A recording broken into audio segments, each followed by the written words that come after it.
Welcome to A1 TV Telugu news. నేను భువన. Details చూద్దాం.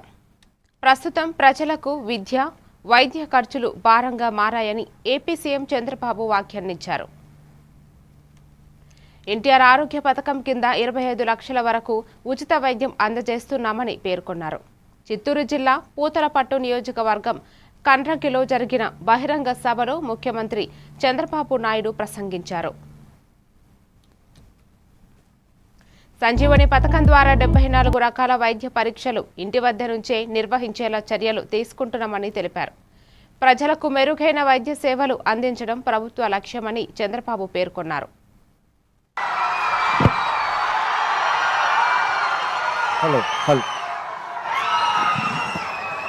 కుప్పంలో పైలట్ ప్రాజెక్టుగా సంజీవని ప్రారంభించాం. ఈ ఏడాది మార్చి 15 నుంచి చిత్తూరు జిల్లాలో విస్తరించాం.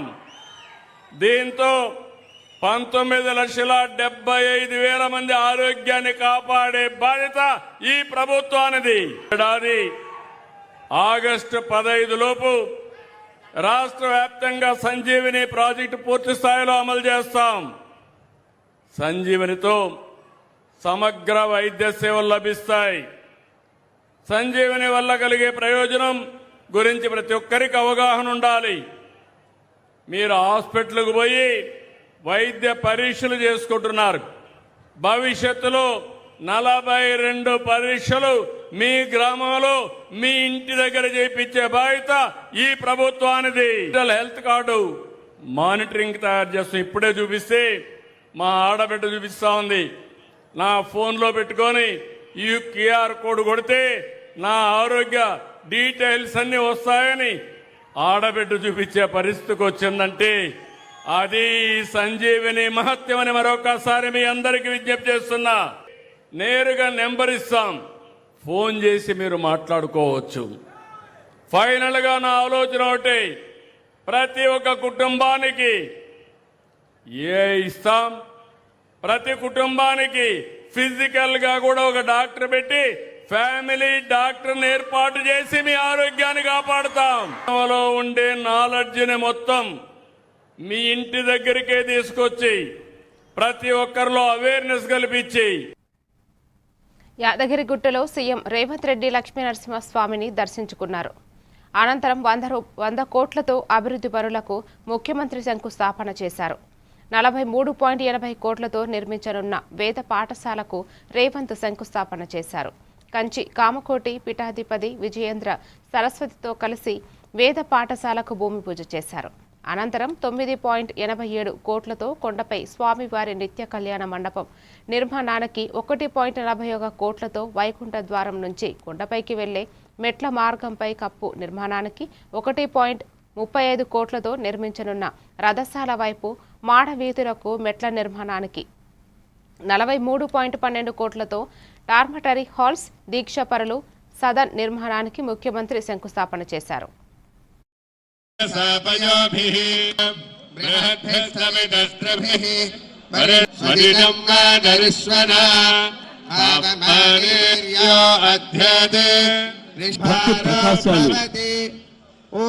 భక్తి జ్యోతులు వెలుగుతున్న వేళ ఇది.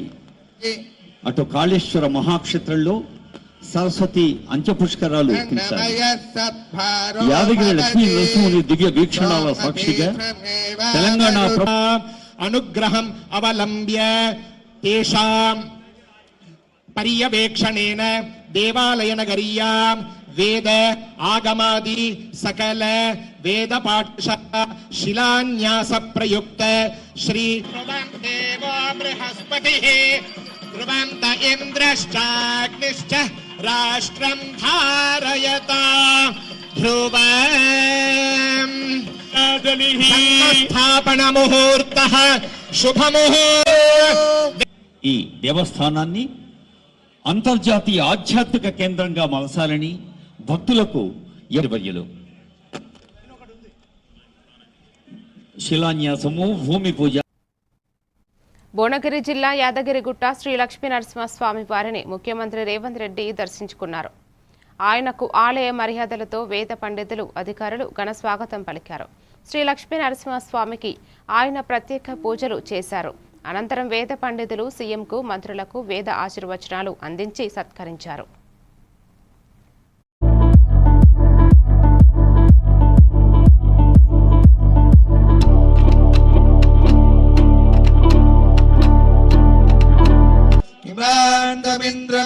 ేధ్వస్వపుత్రాతుం సుభగా శతమానం భవతి శతాయ పురుషః శతేంద్రియే శ్రీతాత్మానం భవతి శతమనంతం భవతి శతమైశ్వర్యం భవతి శతమిది శతం దీమపచితిమిహావః అయం మూర్ధ పరమేష్ఠి సువర్చ అర్చంతపుత్రగా ఉతీర్యం వధూరాగ్యమస్యే దత్తాయాదః సంవిపరేతనా యో వేదాం బ్రహ్మణో వేద అమృతేనావృతాం పురీం కీర్తిం ప్రజాం దదుః సిద్ధిరస్తు ఉత్తరే కర్మణ్య విఘ్నమస్తు గురు కృపా లక్ష్మీ. తెలంగాణ ముఖ్యమంత్రి రేవంత్ రెడ్డి అధ్యక్షతన సచివాలయంలో రాష్ట్ర మంత్రిమండలి సమావేశం అయ్యింది. రాబోయే రాష్ట్ర ఆవిర్భావ వేడుకలతో పాటు పలు సంక్షేమం పథకాలు, ఆర్థిక, విద్యుత్ సంస్కరణలపై ఈ భేటీలో ప్రభుత్వం కీలక నిర్ణయాలు తీసుకోనుంది. ముఖ్యంగా 2వ విడత ఇందిరమ్మ ఇళ్ల నిర్మాణం, భూముల మార్కెట్ విలువల సవరణ, గ్రీన్ ఎనర్జీ ప్రోత్సాహం వంటి అంశాలపై మంత్రిమండలి ప్రధానంగా చర్చించనుంది. ఈ భేటీ అనంతరం ప్రభుత్వం అధికారికంగా కేబినెట్ నిర్ణయాలను మీడియాకు వెల్లడించనుంది.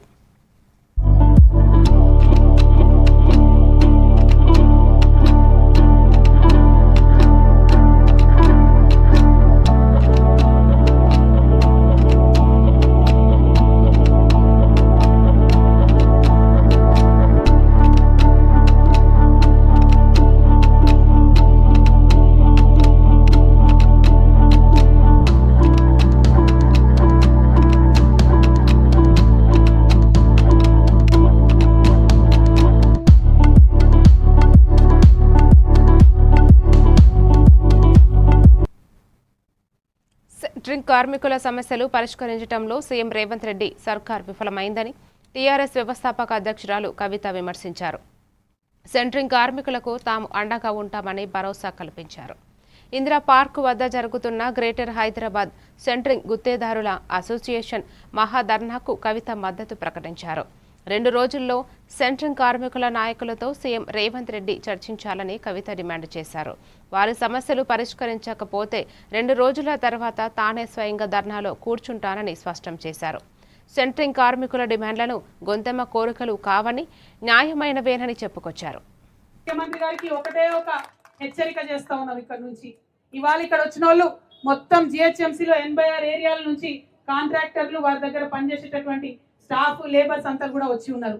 మరి మీరు మర్యాద కొద్ది వాళ్ళని ఇవాళ సాయంత్రం లోపల చర్చలకు పిలవండి, పిలిచి వాళ్ళకు ఉండేటటువంటి అంశాలని పరిష్కరించండి. లేదు కాదు కూడదంటే వాళ్ళు పంతం పట్టి ఏమన్నారు, మాది అయ్యేదాకా మేము కూర్చుంటామన్నారు. ఇవాళ వాళ్ళు ఒక్కరే కూర్చున్నారు. మీకు 2 రోజుల సమయం ఇస్తున్నాం, చర్చలకు పిలవకపోతే వాళ్ళతో నేను కూడా ఇక్కడ వచ్చి కూర్చుంటా. అది ఎన్ని రోజులైనా సరే మమ్మల్ని పిలిచేంత వరకు, చర్చలకు సమస్యలు పరిష్కరించేంత వరకు కూర్చుంటాం. ఇక అట్లా కాదు ఇట్లా కాదు లొల్లి పెడతాం, ఏం పట్టించుకోమని ముఖ్యమంత్రి గారు అనుకుంటే జిహెచ్ఎంసీ ఎన్నికలు తొందరనే వస్తున్నాయి బిడ్డ, కర్రు కాల్చి వాత పెడతారు మా సెంట్రింగ్ కార్యకర్తలను కూడా ఈ సందర్భంగా తెలియజేస్తూ, దీక్ష చేస్తున్నటువంటి మా అన్నలకు అందరికీ కూడా విజ్ఞప్తి, పోరాడితేనే ఖచ్చితంగా ఫలితం వస్తుంది, పోరాడితేనే ఖచ్చితంగా గెలుపు వస్తుంది. సెంట్రింగ్ కార్మికుల సమస్యలు పరిష్కారం అయ్యే వరకు అండగా ఉంటామని మాజీ మంత్రి ఎమ్మెల్యే తలసాని శ్రీనివాస్ యాదవ్ చెప్పారు. ప్రభుత్వం దిగొచ్చే వరకు కార్యాచరణతో, ఐక్యతతో పోరాడాలని ఆయన సూచించారు. 15 రోజులలో సమస్యలు పరిష్కరించకుంటే చలో సెక్రటరియేట్, చలో అసెంబ్లీ నిర్వహించాలన్నారు. ఈ ఆందోళనకు బీఆర్ఎస్ పార్టీ మద్దతు ఇస్తుందన్నారు. భయపడవలసినటువంటి అవసరం లేదు. భయపడితే తెలంగాణ వస్తుండేనా? తెలంగాణ రావడానికి మీరు కూడా కారణం కదా. కాబట్టి మధ్యలో పోలీసు వాళ్ళు ఆపుతుండొచ్చు, అరెస్ట్ అవుతుండొచ్చు, ఏమైతుంది? ప్రాణం తీస్తారా? కాబట్టి మరి మీ యొక్క సెంట్రింగ్ మేస్త్రీలు, గుత్తదారులు మీ దగ్గర పనిచేసే లేబర్ అందరిని తీసుకొని సెక్రటరియట్ ముట్టడిగో 15వ తారీఖు నాడు మేము చేస్తున్నామని మీరు ఈ గవర్నమెంట్ ఎట్లా దిగిరాదో మేము చూస్తాం. అసెంబ్లీలో కూడా వీళ్ళని వదిలిపెట్టే సమస్య లేదు. వీళ్ళకి ఎట్లా అయిపోయిందంటే చోటును ముంగట శంఖం మోదినట్టు. ముఖ్యమంత్రి పదవి ఇస్తే తొండలు ఊరుతా అంటాడు, కిందేసి తొక్కుతా అంటాడు. అసలు ప్రభుత్వాన్ని నడిపించే విధానం ఏంది, తొక్కుడేంది, తొడలేంది? మీ అందరికీ నేను కోరేది ఒకటే, పోరాటం చేస్తే పోయేదేం లేదు. నిలబడి కొట్లాడాలి. నిలబడి కొట్లాడితే అన్ని సాధించుకుంటాం. వాళ్ళని అడుగుదాం. లేబర్ డిపార్ట్మెంట్ మీటింగ్ పెట్టినప్పుడు మీరు రేట్లు తెప్పించుకోండి, మా ముడి సరుకులకు సంబంధించిన రేట్లు తెప్పించుకొని ఎప్పుడో 10 సంవత్సరాల కింద ఉన్న రేట్లు ఎట్లిస్తారని అడగాలి. దాని తర్వాత నేను కార్మికునే కదా, నాకెందుకు ఈఎస్ఐ కార్డు ఇవ్వవు? రెండోది, ఒక కార్మికుడు చనిపోతే లేకపోతే అతనికి దెబ్బ తగిలితే గవర్నమెంట్ బాధ్యత కదా. మాట్లాడితే ప్రజాపాలన అన్నట్ట. ఇది ప్రజాపాలన లేకుందా, రాక్షసుల పాలన లేకుందా? కాబట్టి సోదరులారా, మీరు ప్రస్తుతం మనకి ఎదురయ్యే కఠిన సవాళ్లను అధిగమిస్తేనే భవిష్యత్తులోని సవాళ్లను ఎదుర్కోగలమని బీఆర్ఎస్ వర్కింగ్ ప్రెసిడెంట్ కేటీఆర్ అన్నారు. గచ్చిబౌలిలోని ఫైనాన్షియల్ డిస్ట్రిక్ట్లో నిర్వహించిన ఐసీఏఐ కన్వికేషన్లో ఆయన ముఖ్య అతిథిగా హాజరయ్యారు. ఈ సందర్భంగా సీఏ గ్రాడ్యుయేటర్లకు కీలక సందేశాన్నిచ్చారు. ఏ కష్టాన్నైనా ధైర్యంగా ఎదుర్కోవాలని సూచించారు. భవిష్యత్తులో వ్యాపార అవకాశాల్లో సీఏల పాత్ర చాలా కీలకమని పేర్కొన్నారు. ట్యాక్స్లు, జీఎస్టీ, వ్యాపారాల విస్తరణలో సీఏలు అవసరం చాలా ఉందన్నారు. సీఏలు కేవలం పన్నుల లెక్కలకే పరిమితం కాకూడదని, వ్యాపారులను బలోపేతం చేసేవారిగా కూడా ఉండాలని సూచించారు. దేశ అభివృద్ధిలో సీఏల పాత్ర ఎంతో కీలకమని గుర్తు చేశారు. People often say that you should never hide important details from your doctors or lawyers. But I think today, increasingly, chartered accountants also fall into the same category. We should not hide any important details from you either. In today's world, in fact, most people share their most intimate secrets, which they might be hiding from their spouse, with their chartered accountants. I think that is the order of the day today. But of course, I'm joking. I don't hide anything from my wife. I'm just joking. But jokes apart, the role of chartered accountants in today's India has become more important than ever before. Honestly, if you think about what ICAI has done for this country and for the profession, it is nothing short of extraordinary. Because this is an institute that represents 77 years of institutional integrity.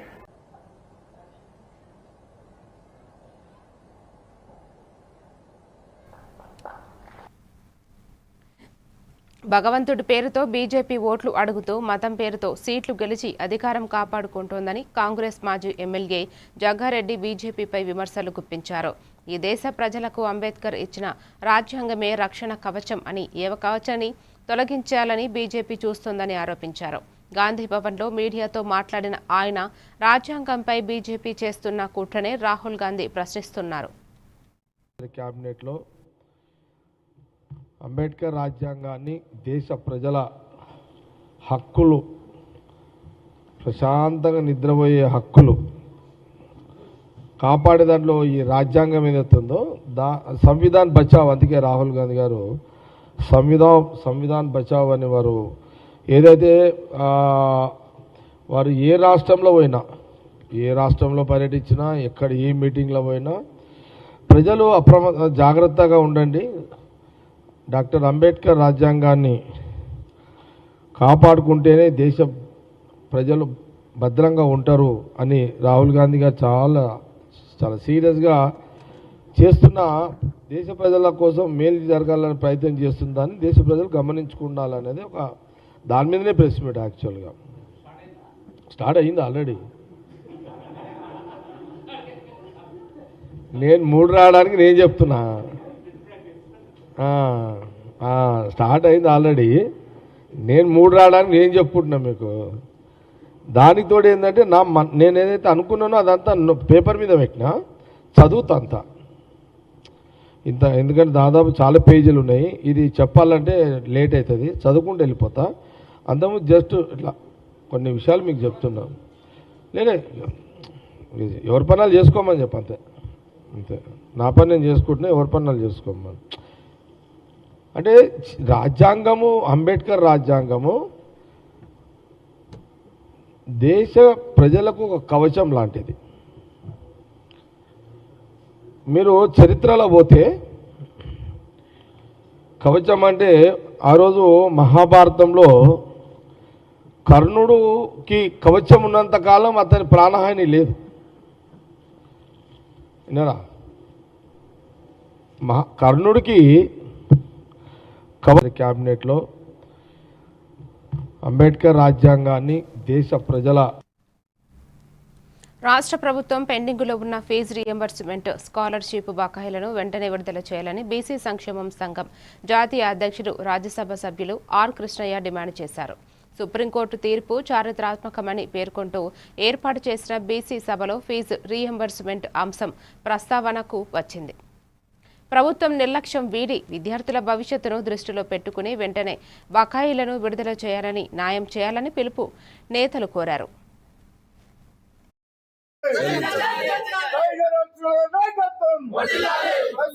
మార్పు వచ్చింది కానీ మన లోపల కూడా మార్పు రావాలి. నేను 50 ఏళ్ళ నుంచి కొట్లాడుతున్నా, ఈ ఏజ్లో కూడా కొట్లాడవలసి వస్తుంది. అదే కొత్త నాయకులు ఉంటుండమ్మా, మేము సరే చట్టసభలో రిజర్వేషన్లు ఇంకోటి కొట్లాడదామంటే అర్థం ఉంది. మళ్ళా స్కాలర్షిప్ల గురించి, ఫీజుల గురించి, హాస్టల్ పిల్లల గురించి మీరు కొట్లాడగలుగుతారేమంటే 50 ఏళ్ళ కింద నేనే కొట్లాడినా, మళ్ళీ నేను ఇప్పుడు కొట్లాడుతున్నా. మళ్ళీ నాకు ఇంకా ఎంకరేజ్ చేస్తాడు. ఏమని అన్న 78లో అసెంబ్లీలో 2000 మంది తీసుకుపోయి అసెంబ్లీని తుక్కు అలగొట్టిరు. నేను అలగొట్టాను నాయన, మీరు అలగొట్టండి అనొద్దు. కానీ అట్లాంటి మిలిటెంట్ ఉద్యమాలు చేయాలి. పడగొట్టమని నేను చెప్పా, కానీ అట్లాంటి మిలిటెంట్ ఉద్యమాలు. అక్కడ సామెత ఉన్నది, కూట్ల రాయి తీయలేనోడట ఏట్ల రాయి తీసిండట. ఇవాళ 1000 కోట్ల రూపాయలు మరి ఒక తరం భవిష్యత్తుకు సంబంధించింది. ప్రపంచంలో విద్యకు ఏ దేశమైనా కూడా అత్యధిక ప్రాధాన్యత ఇస్తున్నటువంటి దేశాలే ప్రపంచాన్ని శాసించగలుగుతా ఉన్నాయి. అటువంటి విద్యారంగాన్ని, విద్యా లోకాన్ని ఆదుకోవాల్సినటువంటి ప్రభుత్వం ఆ విషయాన్ని పక్కకు పెట్టి లక్షల కోట్ల రూపాయలకు సంబంధించినటువంటి గంభీరమైనటువంటి హామీలు ఇస్తా ఉన్నారు. ఐఏఎస్, ఒక కలెక్టర్, ఒక డిఎస్పీ, అదేవిధంగా భారత రాజ్యాంగాన్ని సవరణ చేసేటువంటి జాతి పౌరులను తీర్చిదిద్దడానికి ఇవాళ ఫీజు రింబర్స్మెంట్ పెట్టిస్తే ఇవాళ విద్యార్థులు చదువుకొని ఇవాళ వాళ్ళ ముందర మేము చేతులు కట్టుకొని నిలబడాలా అనే ఒక అహంకారంతో ఇవాళ విద్యార్థులను ఉపాధాల కింద తొక్కే ప్రయత్నం చేస్తున్నారు. నేను ఒక్కటే హెచ్చరిస్తున్నాను. ఏపీలోని శ్రీ సత్యసాయి జిల్లా ధర్మవరం పట్టణంలోని పోతుకుంట శివాలయం వద్ద నిర్వహించిన ఆపరేషన్ క్లీన్ స్వీప్ కార్యక్రమంలో మంత్రి సత్యకుమార్ యాదవ్ పాల్గొన్నారు. జనసేన రాష్ట్ర ప్రధాన కార్యదర్శి చిలకం మధుసూదన్ రెడ్డితో కలిసి మంత్రి స్వయంగా పారపట్టుకుని రోడ్డు పక్కన పెరిగిన పిచ్చి మొక్కలను తొలగించి పరిశుభ్రత కార్యక్రమంలో పాల్గొన్నారు. అనంతరం ప్రజలు, మున్సిపల్ కార్మికులతో కలిసి స్వచ్ఛతపై అవగాహన కల్పించారు. ప్రతి నెల 3వ శనివారం స్వచ్ఛాంధ్ర, స్వచ్ఛ స్వర్ణాంధ్ర కార్యక్రమంలో భాగంగా రాష్ట్ర వ్యాప్తంగా పరిశుభ్రత కార్యక్రమాలు నిర్వహిస్తున్నామని మంత్రి తెలిపారు. అది ఒక ఆరోగ్యానికి సంబంధించిన విషయం.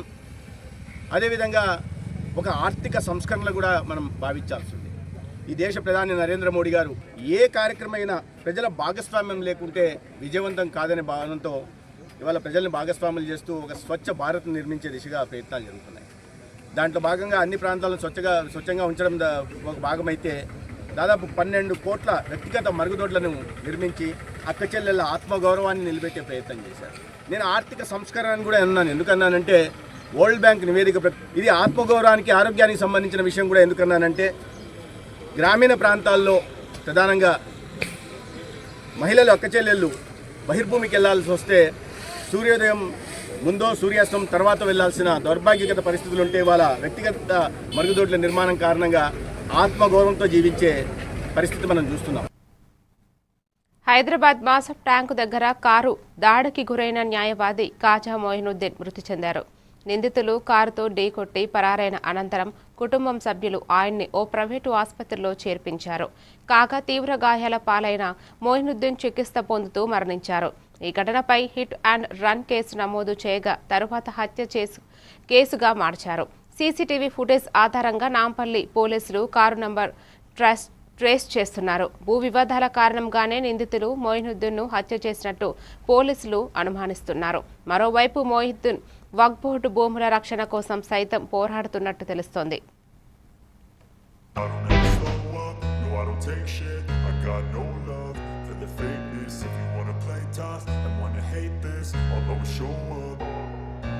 I don't ever slow up, no I don't take shit. I got no love for the fakeness. If you wanna play tough and wanna hate this, I'll always show up and make a statement. I don't ever slow up, no I don't take shit. I got no love for the fakeness. If you wanna play tough and wanna hate this, I'll always show up and make a statement. Everything I do so instinctive and so passionate. Every word I move so descriptive like an adjective. I got a vendetta against people who patented being negative when you should be getting after it. I got facts over tracks, this and that. Spitting slow, spitting fast. I could roast, I could gas. Think I'm okay at last, but I don't know if that can erase all the past. And the pettiness, a reflection of the emptiness. Hilarious, you think you're worth my time, you're delirious. Mysterious, because you hide behind a fake exterior. Inferior, you know I'll always be a bit superior. Get off of me, this ain't no...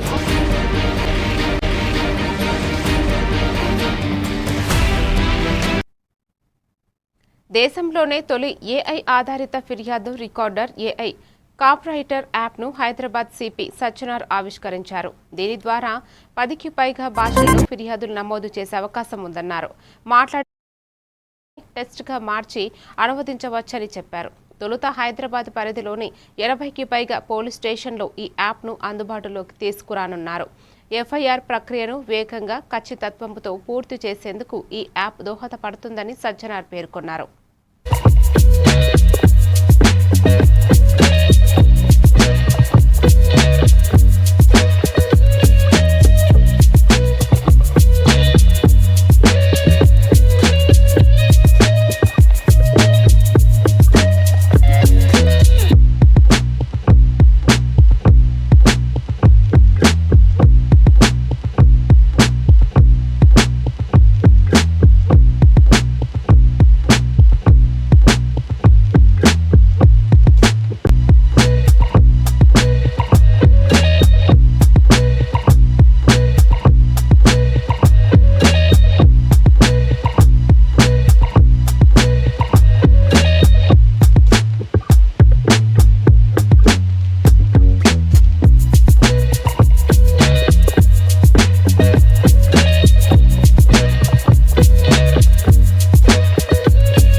Andhra Pradesh, Odisha ప్రభుత్వాలు ఉమ్మడిగా నిర్వహిస్తున్న మాచ్ఖండ్ జల విద్యుత్ కేంద్రంలో భారీ అగ్ని ప్రమాదం సంభవించింది.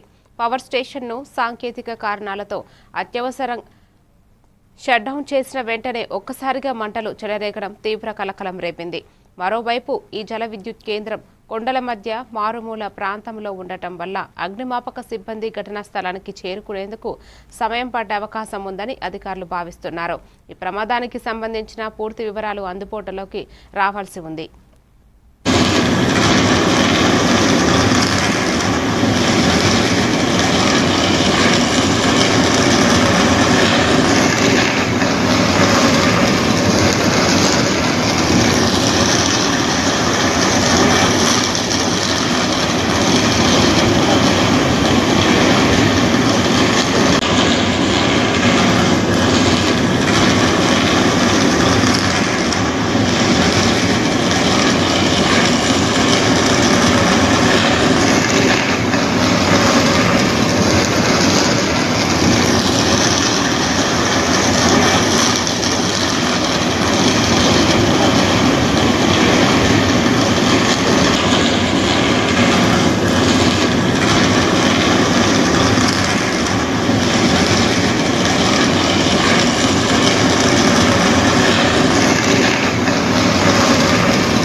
జాతీయ రహదారిపై కారు లారీ ఎదురెదురుగా ఢీకొనడంతో భారీ ప్రమాదం చోటు చేసుకుని 5 ప్రాణాలు కోల్పోయారు.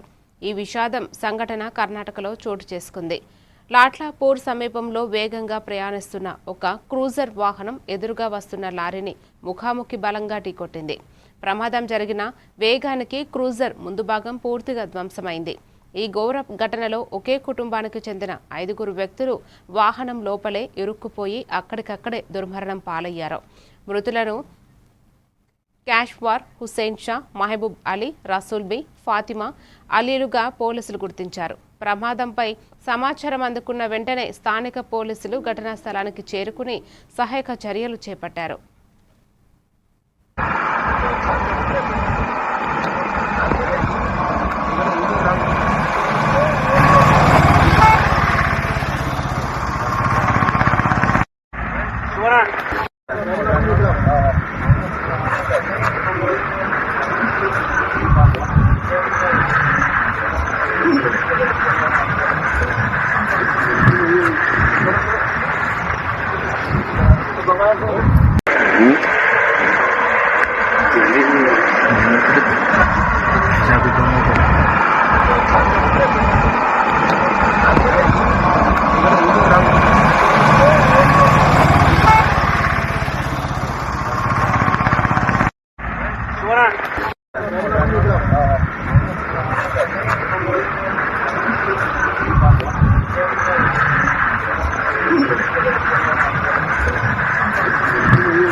రాబోయే రోజుల్లో భారత్కు చెందిన 10 సెమీ కండక్టర్ యూనిట్లు ప్రపంచాన్ని శాసించబోతున్నాయని ప్రధాని మోదీ ధీమా వ్యక్తం చేశారు. 19వ రోజ్గార్ మేళాను ఉద్దేశించి ప్రసంగిస్తూ దేశ యువతకు ప్రధాని కీలక సందేశాన్నిచ్చారు.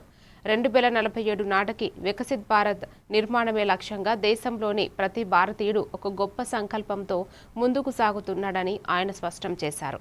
ఈ ప్రతిష్టాత్మక లక్ష్యాన్ని చేరుకోవడానికి కేంద్ర ప్రభుత్వం ప్రస్తుతం వివిధ రంగాలలో భారీగా పెట్టుబడులు పెడుతోందని, ఈ వ్యూహాత్మక పెట్టుబడుల వల్ల యువతకు మిలియన్ల కొద్దీ సరికొత్త ఉద్యోగ ఉపాధి అవకాశాలు సృష్టించబోతున్నామని ప్రధాని మోడీ సంతోషం వ్యక్తం చేశారు.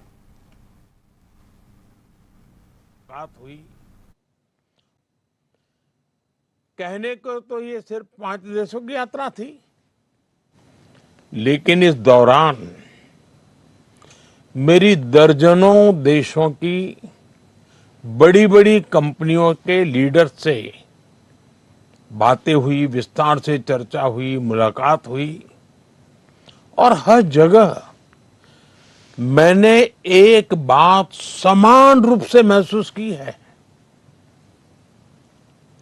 दुनिया भारत के युवाओं और भारत की टेक्नोलॉजिकल प्रोग्रेस को लेकर बहुत उत्साहित है। आज दुनिया भारत की विकास यात्रा का हिस्सा बनना चाहती है।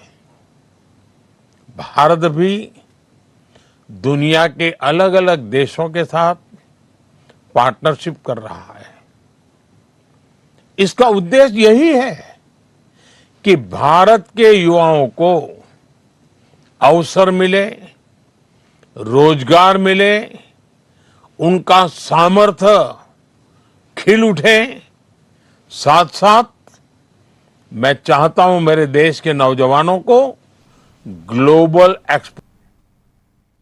మరిన్ని అప్డేట్స్ తో మళ్ళీ కలుద్దాం. Keep watching A1 TV Telugu news.